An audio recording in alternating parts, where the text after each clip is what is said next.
Hi, it's Dean Crabb with 2Bs, worship song leader, lay preacher, and choir director at Emmanuel Episcopal, Fullerton, California. Hear my music ministry broadcast anytime at KMSF, Digital Broadcasting Radio, San Francisco and beyond. Just use the link in this description at magdalenasoul.wordpress.com. Find the radio station, open it up, and click on my broadcast, or listen to some of the other cool stuff that she's doing there. Magdalena is a cool, independent broadcaster, and if you want your voice to be heard, make the connection with her at the contacts that you can find on that website. Thanks for listening or watching. We'll see you next time.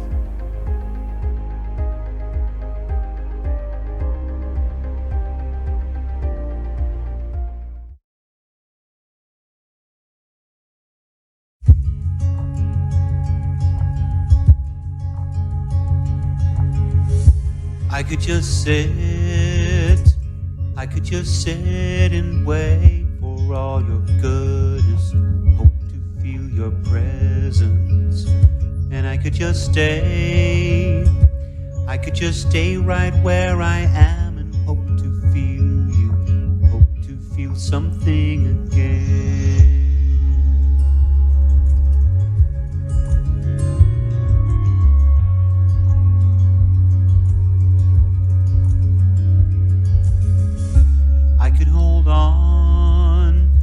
I could hold on to who I am and never let you change me from the inside. I could be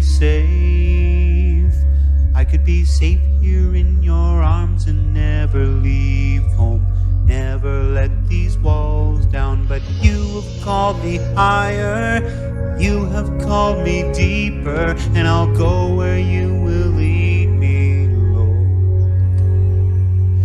You have called me higher, you have called me deeper, and I'll go where you will lead me, Lord, where you lead me.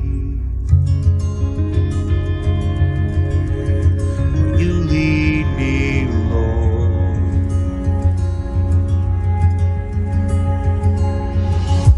I could hold on to who I am and never let you change me from the inside. I could be safe here in your arms and never leave home, never let these walls down. But you have called me higher, you have called me deeper, and I'll go where you will lead me, Lord. You have called me higher, you have called me deeper, and I'll go where you will lead me, Lord, where you lead me.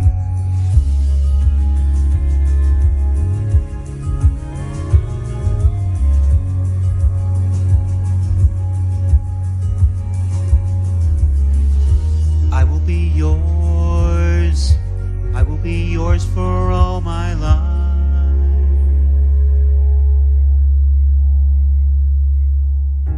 I will be yours for all my life.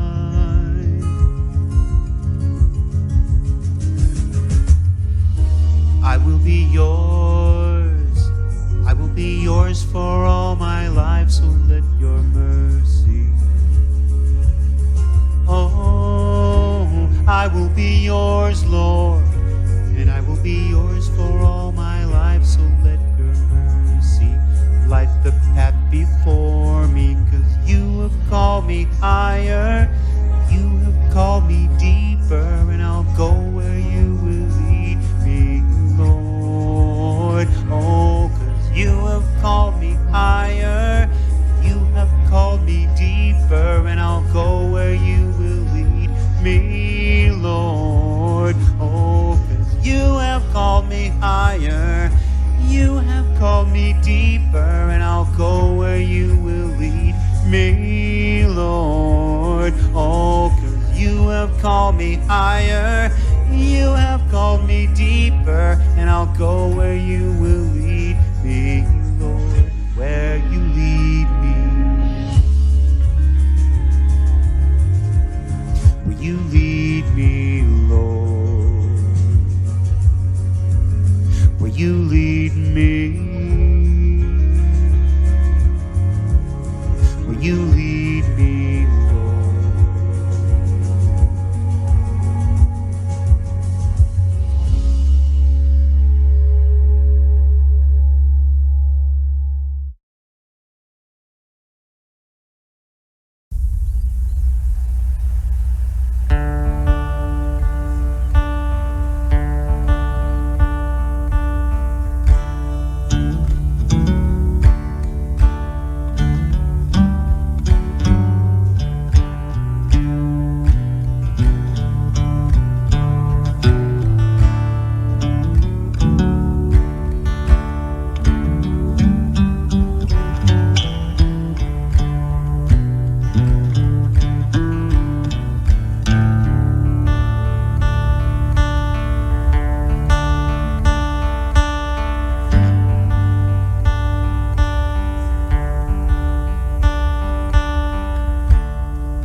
Holy words long preserved for our walk in this world. They resound with God's own heart. Oh, let the ancient words impart.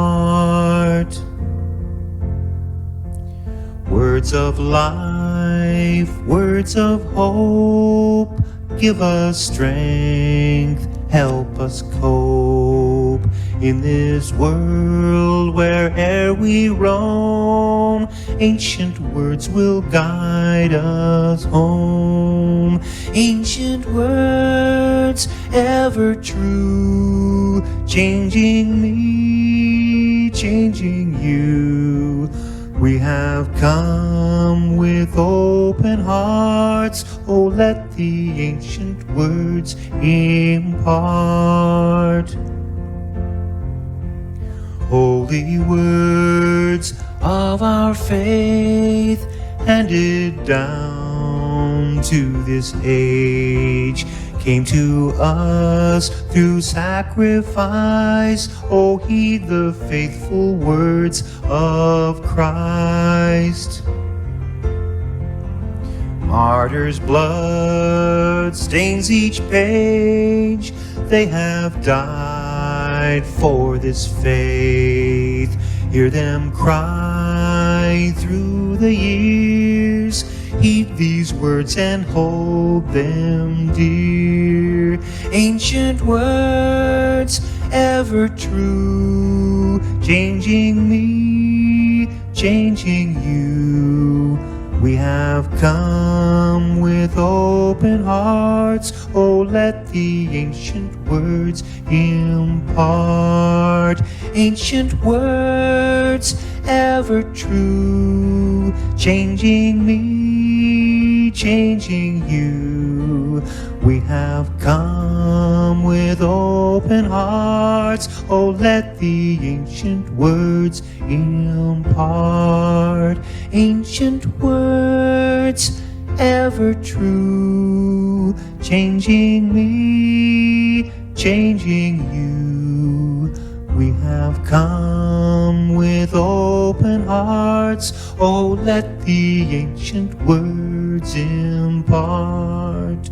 We have come with open hearts. Oh, let the ancient words impart.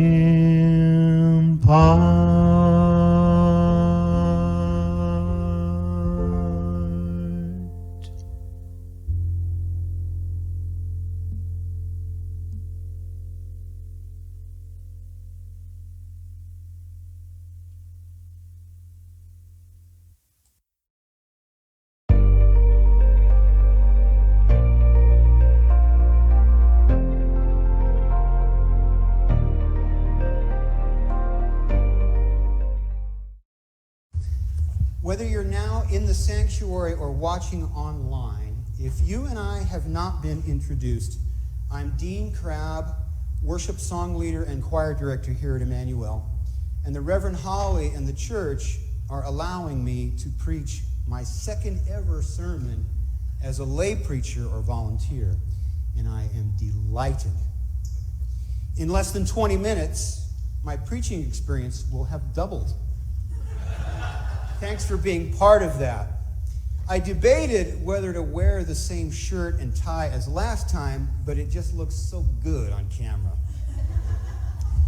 It was the Sabbath day, and the Rabbi Jesus was teaching in a synagogue. I can imagine he may have been teaching us to love the Lord our God with all our heart, and to love our neighbors as ourselves. Or perhaps he was teaching about God's endless grace and mercy, or about freedom from the bondage of self. He may have spoken on our responsibility to be a shining light in darkness and to place the needs of others before our own. Maybe he was teaching about forgiveness, or about obeying God's commandments as they were revealed to Moses. Or maybe he was teaching about how the words of the prophets were now manifesting before us.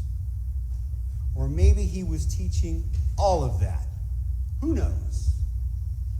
I would speculate, though, and teachers in my lay preaching class warned me to be careful of this, but I do think it's fair here.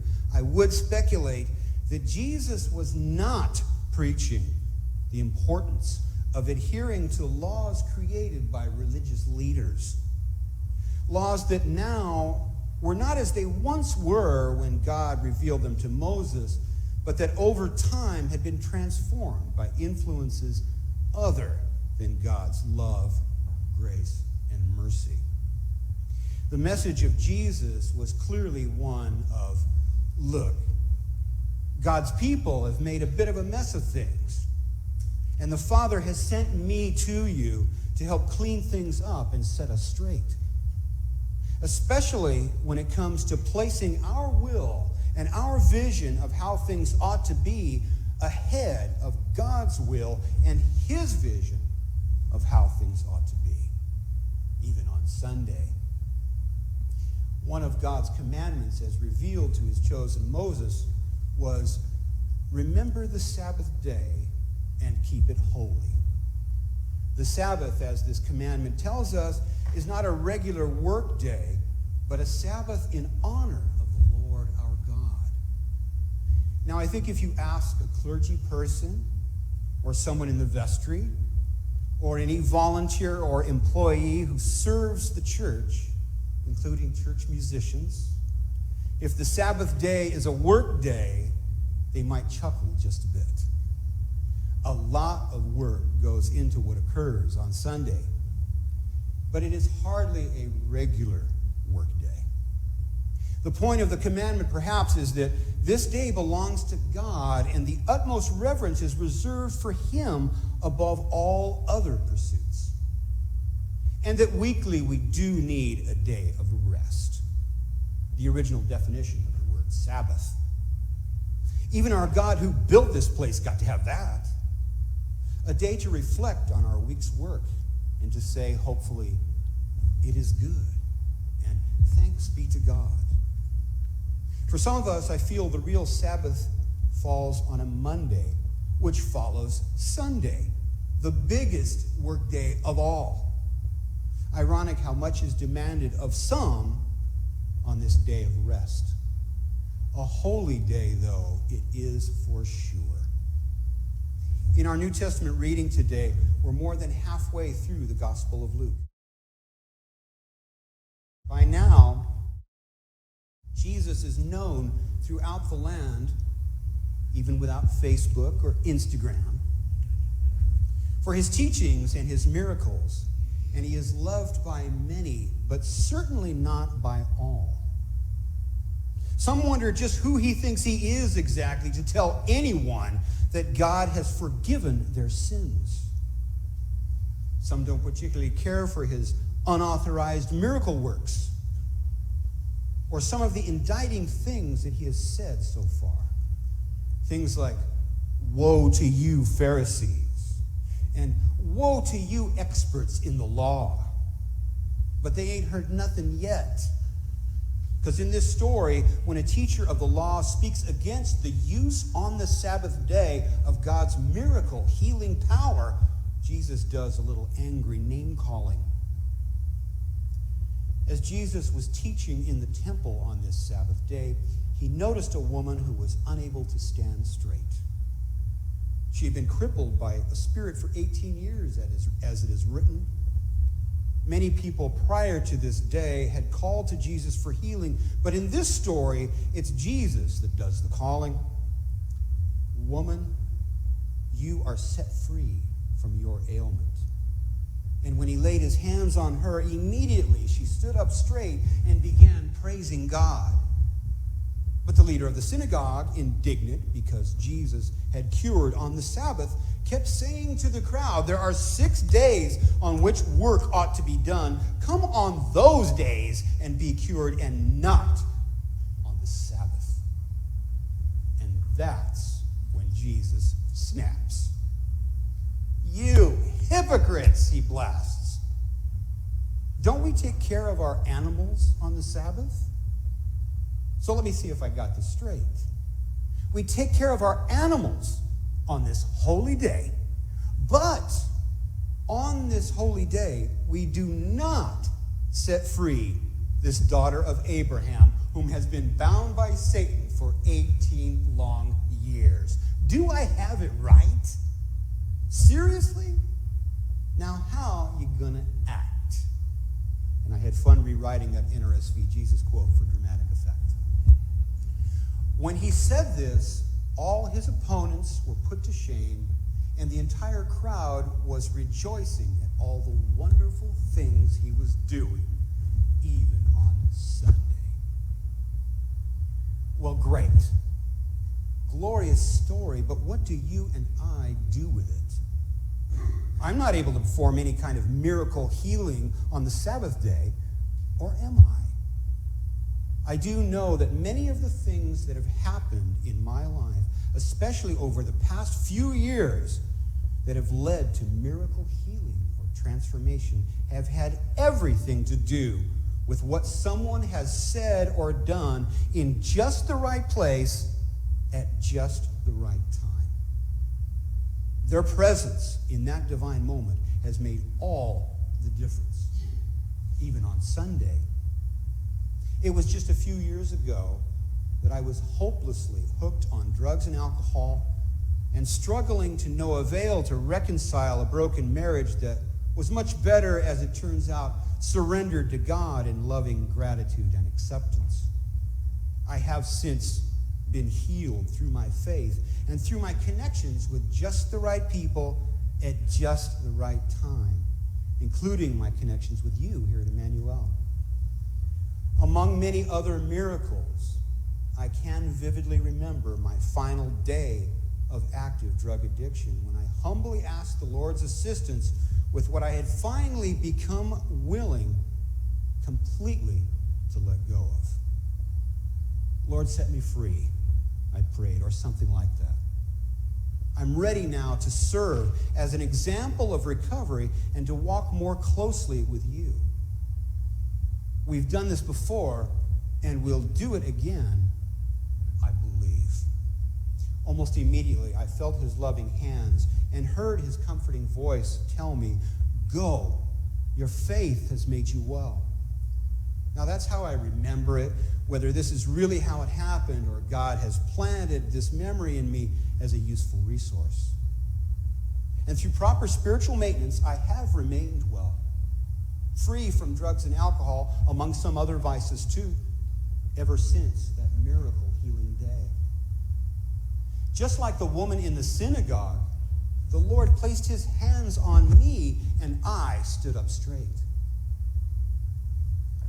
In one of her recent sermons, the Reverend Holly made reference to the 18th century Methodist leader, John Wesley, who said something along the lines of, when given the choice between acts of piety and acts of mercy, always choose acts of mercy. The word piety has gotten a bad rap in recent years as meaning religious self-righteousness, when more so it means devoutness or dutifulness in religion. And John Wesley, among many others, including Jesus, preached beautifully on striving for a balance between piety and mercy in our daily walk in love and faith, even on Sunday. Rules are cool, and they're necessary. And sometimes it's necessary to bend them or break them or even change them in the interest of someone's well-being. Rituals are cool too.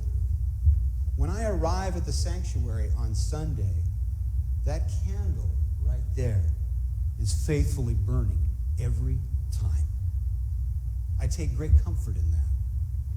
Once I was given the responsibility of replacing it, and you better believe I kept the flame burning through the transition, so there wouldn't be an interruption in the Lord's shining light on my watch. I did this because it meant something to me. And because that's the rule. That's the ritual. That's how we do it. And that's great. But when a rule or a ritual stands between God's grace and one or more of his children, our Lord Jesus wants us to recognize the difference between the will of God and our will, which just might be disguised as His. And when there's confusion, to prayerfully ask for insight. Jesus loves you and me and all the little children of the world. He wants a relationship with every single one of us. When whatever we say or do or defend or denounce or promote or prevent becomes a hindrance for someone to that relationship with Him, that's a real good time for prayer for discernment, for knowledge of His will for us and the power to carry that out in His holy name. Because every child of God should have free access to the Lord's miracle healing power, even on Sunday.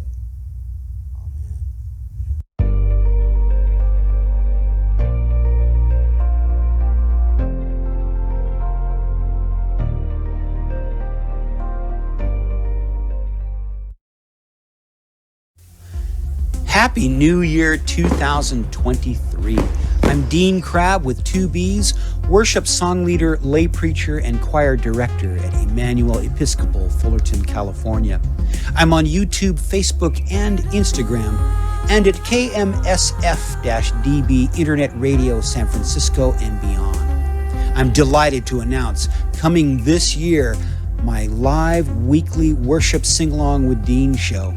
We'll open with prayer, sing some praises to the Lord's name, and close with prayer. Just a little something to help put us back on track or keep us on track. I believe the Lord's got a plan for you and for me, and if we'll just listen for His voice, that He will guide us in that plan. Subscribe to my YouTube channel and turn on notifications for updates. Until then, may God bless you and keep you in the days ahead. I'm Dean Crabb with 2Bs. Thanks for listening or watching. We'll see you next time.